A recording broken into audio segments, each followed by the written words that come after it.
दंगलग्रस्त भागातील संचारबंदीबाबत महत्त्वाची बातमी आहे। स्थिती नियंत्रणात असल्याचा आढावा घेतल्यानंतर प्रशासनानं 2 पोलीस ठाण्यांतर्गत संचारबंदी मागे घेतली असून अनेक पोलीस ठाण्यांतर्गत दुपारच्या सुमारास 2 तासांची सूट देण्यात आली आहे। मात्र दंगलग्रस्त आणि अतिसंवेदनशील भागातील पोलीस ठाण्यांतर्गत संचारबंदी कायम ठेवण्यात आली आहे। नागपुरात 2 पोलीस स्टेशन हद्दीतील संचारबंदी पूर्णतः उठवली तर काही भागात 4 तास शिथिलता तर हिंसाचार झालेल्या भागातील पोलीस स्टेशनमध्ये संचारबंदी जैसे थे ठेवण्याचा निर्णय प्रशासनाने घेतला आहे। 17 तारखेला मध्यरात्री सुरू झालेली संचारबंदी 20 तारखेच्या दुपारपासून म्हणजे गुरुवार दुपारी 2 वाजतापासून आणि स्टेशन कपिलनगर या पोलीस संचारबंदी पूर्णतः उठवण्यात येत आहे।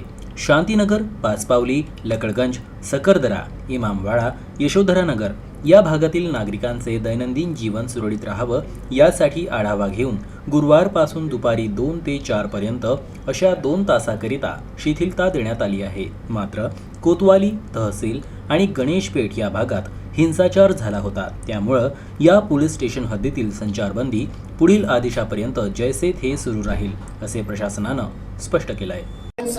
सर 2 जे पोलीस स्टेशन आहे, जे 11 पोलीस स्टेशनपैकी 2 पोलीस स्टेशन नंदनवन आणि कपिलनगर या पोलीस स्टेशनमधून संचारबंदी आज उठवण्यात आलेली आहे।